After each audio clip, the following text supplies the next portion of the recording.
Hey guys, I hope you're having a great day. My name is Arnav Jain and I'm back here to speak with you guys about Module 3.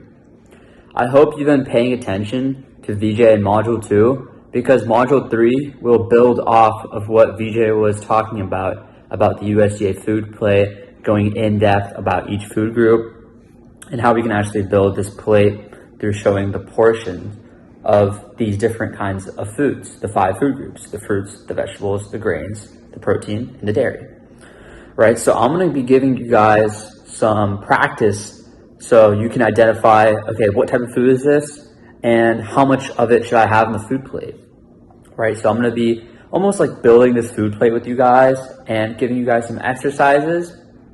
But before that, I just need to make sure that you guys really have a good understanding of the food plate. It's so important for this module because this module will go all in depth and make sure that it'll like already assume that you've already learned about the food plate.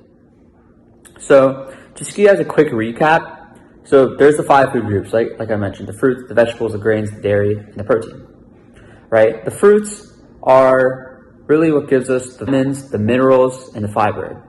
Examples include a banana, right? I personally have a banana every single morning with a glass of milk to supplement my breakfast. It's how I get my fruits in, and also during lunch, I have it as part of my food plate. Vegetables. These are also full of vitamins, minerals, and fiber, right? Personally, I have some spinach with my rice, which the rice also goes really good with the grains. And like we said before, you want to make sure you're having mostly whole grains, right? Most people recommend around half of your grain intake, right? Like the rice, the bread, should be whole grains. Just to do this, make sure maybe you're supplementing yourself with brown rice over white rice and things like that. So I really wouldn't worry too much about that. Just making sure you're getting a good amount of grains in along with these other foods. And then lastly, I want to jump into the proteins, or not lastly, because we're going to still talk about the dairy. So I just want to talk about the proteins real quick, which is what really helps us repair and build our muscles, right? So after that sprint you did on the playground, or you try to beat your friend, well, your muscles are almost like broken after that, right? Think of your muscles as like the tissue, the muscle tissue, that's almost like broke in half. And the food, the protein, is what's really going to connect them back together, right? So make sure you're getting enough protein in your diet. I really wouldn't look at the specific amount right now, but just make sure you're including this in your lunch and your dinner and your breakfast and building this food plate like you can see on the screen right now. You see? But you still need to talk about the dairy. So just to give you guys some quick insight into the dairy, they basically usually, they're rich in calcium, right? They have a lot of calcium, which can help build strong bones. And examples include something like milk or cheese or yogurt. Personally, I like just to have a glass of milk on the side, and I know in your lunch line, you probably have some milk or some chocolate milk to have, but I want to make sure that you're not choosing the tastier option. You're choosing the healthier option. Right? You know that chocolate milk has a lot of added sugar, which isn't really good for us, right? We should try to go with the whole milk, not the chocolate milk, right? The milk that doesn't have as much added sugar, that's more natural. They don't add, chocolate into it. Even though it might taste better, no, right? Remember what we talked about in the importance of good nutrition? Nutrition is so important. It helps prevent obesity, cardiovascular disease, or heart attacks, as you may call it, and diabetes. Right? So if you really want to stay away from these conditions and live a longer life, you should really be listening to these tips and implementing them, right? So I hope this section really helped give you a brief overview of the food plate. And I really hope that now you're able to take some of this understanding and, it could give a quick refresher in your mind and apply it to this module, which will focus all on understanding portion control, what foods to choose, and how to actually build this food plate with some exercises that I'll give you guys. So now getting to our first section of this module, we're going to talk about portion sizes. So what are portion sizes? Portion sizes are the amount of different foods that we should eat. These sizes can change depending on how old we are. Your dad definitely eats more food than you. Just because your dad needs more energy to win that race or, go out and work and do all these different things. And maybe it differs on how active we are, or it's different based on how active we are. Someone who is playing soccer, basketball, and runs every day definitely needs to eat more food to stay healthy and make sure that he's fueled up for that next race than someone who doesn't work out that much or only plays one sport. And a variety of other factors that you don't really need to know about right now. But why are portion sizes so important? Well, eating the right amount of food can help us stay healthy. We shouldn't be eating too much based on how much we weigh or how active we are or all these other different factors, like how old we are, right? So we shouldn't be eating too much. We shouldn't be eating too little, right? So we should have enough energy to play and learn. Eating too much or too little can affect our health, which, like we talked about in Module 1, is very important.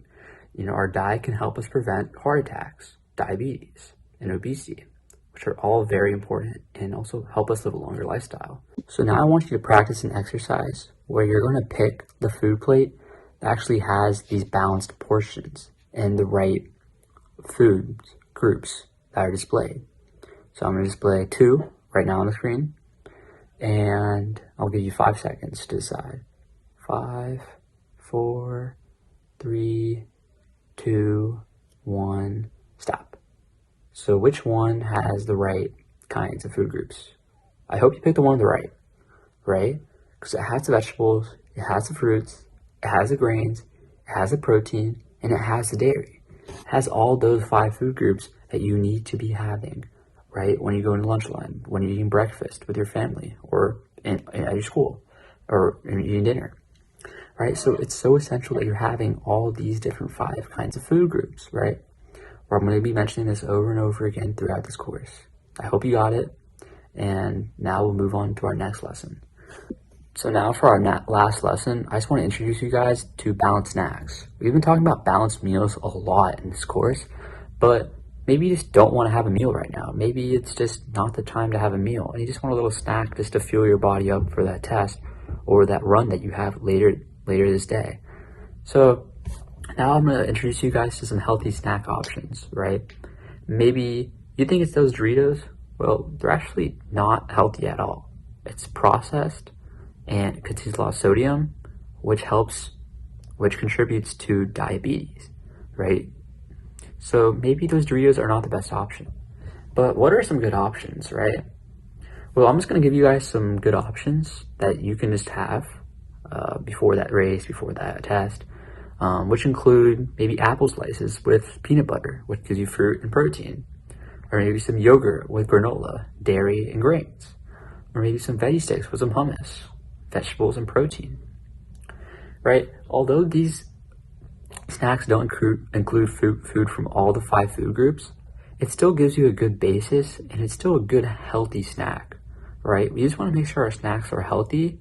They have the energy that needs to supply us, right? It's good in calories, it's good in carbohydrates, and it really just gives us the energy that we need to be able to get through that next race or get through that next test, right?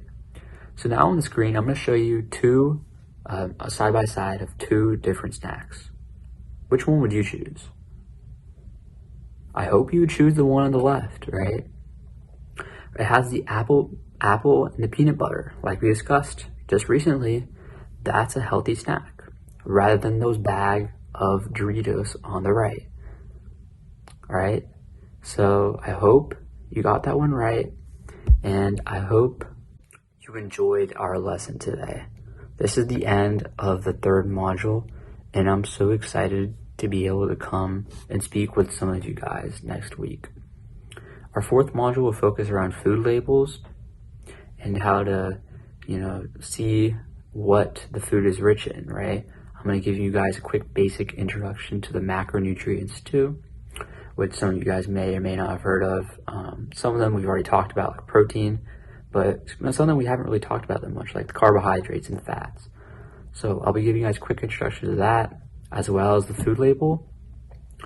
And this will really give you your next basic groundbreaking and your next main topic, besides the food plate, which is, a really huge topic, right? To be able to understand food labels and what foods we should actually have, we need to be able to understand the food plate. So I really hope you enjoyed this module, and I'll see you next time. If you have any questions, feel free to reach out to us at nutrientswithoutlimits@gmail.com.